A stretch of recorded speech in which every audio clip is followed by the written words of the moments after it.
So yes, she is a former Volunteer of the Year award winner. She worked on our silver dinner last year with our event planner Calandra, and she was so helpful. And before that, she was doing some grant writing for us.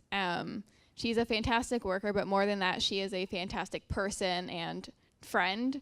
I'm very proud to call her a good friend of mine, and she's definitely improved my life so much by being in it. She is the kind of person who will have your back and tell you the truth no matter what.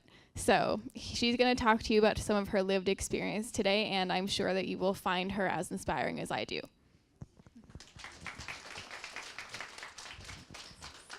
Thank you. Hello? Hello. So thank you for that introduction. That was so sweet. That was possibly better than my speech. But thank you. So that's me. So one thing you should first know about me is that I'm not a speaker, I'm a writer. And so when I was on the phone with Katie and we were kind of, can you guys all hear me? I feel like there's an echo. Yeah, it's good. Okay.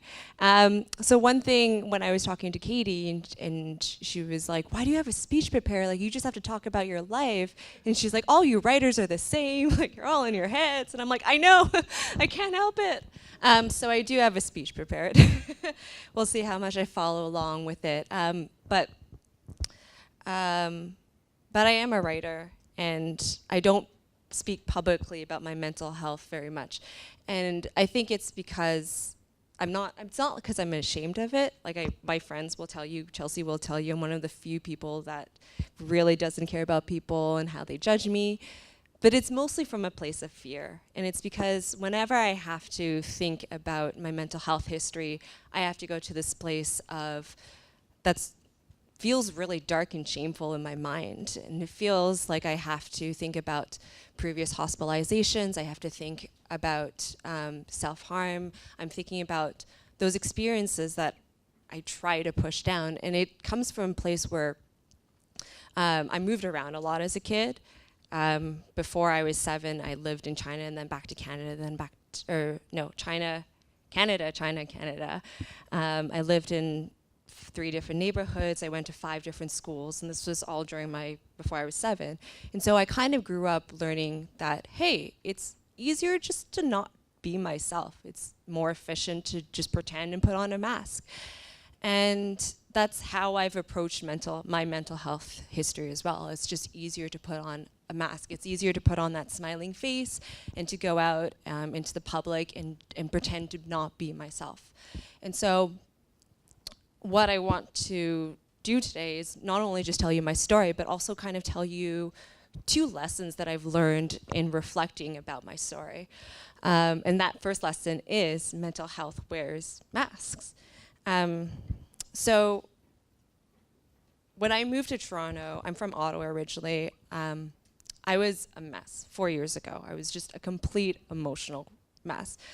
I had chronic insomnia to the point where just some nights I wouldn't sleep, some weeks I wouldn't sleep. And that kind of encouraged an addiction to sleeping pills. And I didn't know at the time that they were so addictive, and to the point where I really couldn't sleep if I didn't take a pill. I was starting my master's, and so I was under a lot of tremendous academic stress. I was trying to make new friends, but on top of that, I felt like I just couldn't make friends.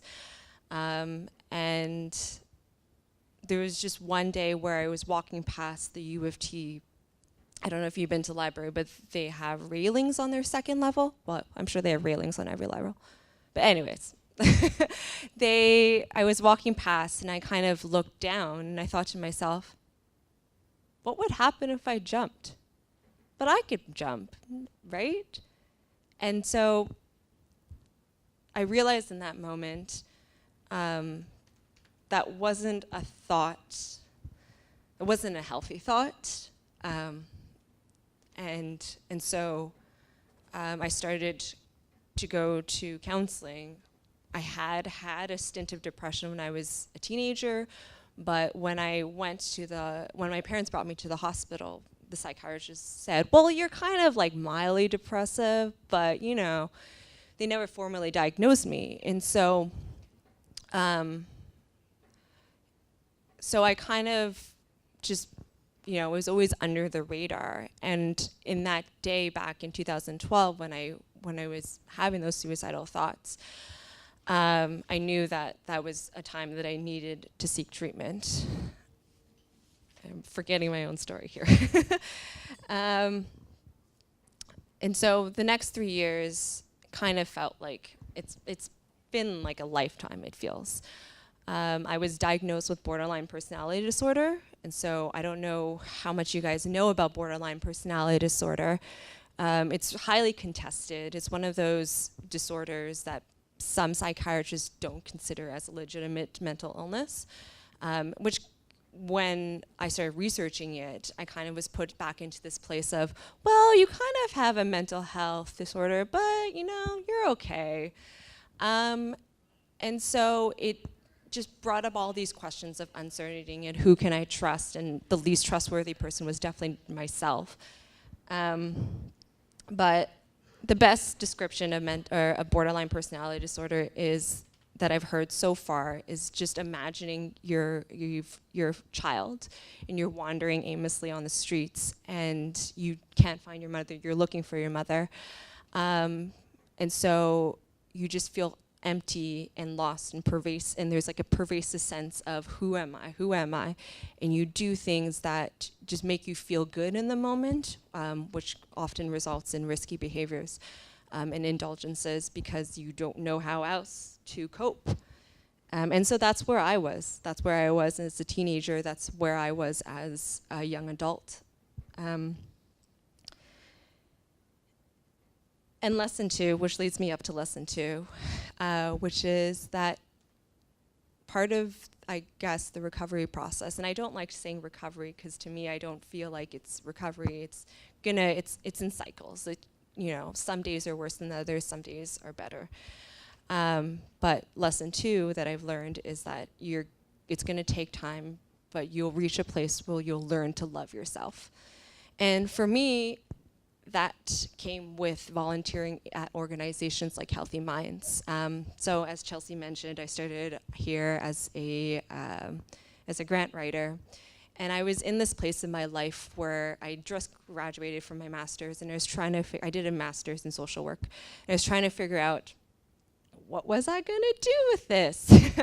As I think we're all familiar with. And so I was also really trying to reconcile my personal life, my private life, where I would be at home and crying nonstop and binge eating and then starving myself, and then having to come into work, and work really being the only place where I felt, even though I couldn't talk about my issues, I felt like I could put on some sort of semblance of functionality. Because that was the mode I was used to operating in, just kind of this weird like facade, which didn't feel real either, but it also felt more safe. And so coming to a place like Healthy Minds and spending a lot of time working with people like Chelsea and Katie, who are so dedicated and such great mental health advocates. And they were always there to support me. Katie's been a great, tremendous mentor. I think one of her strengths has definitely been the way she mentors the volunteers. She's always helping people, or she's always publicly recognizing people through these kinds of engagements, through the Volunteer of the Year awards. And it speaks to her strength as a leader. Chelsea, she's so creative. Again, she's also one of my really good friends, so I'm a little bit biased, but she's great. And she's always coming up with these tremendous platforms to find ways to share her story and to share the stories of others. And through those interactions and through developing those relationships, that's kind of how I learned to love myself.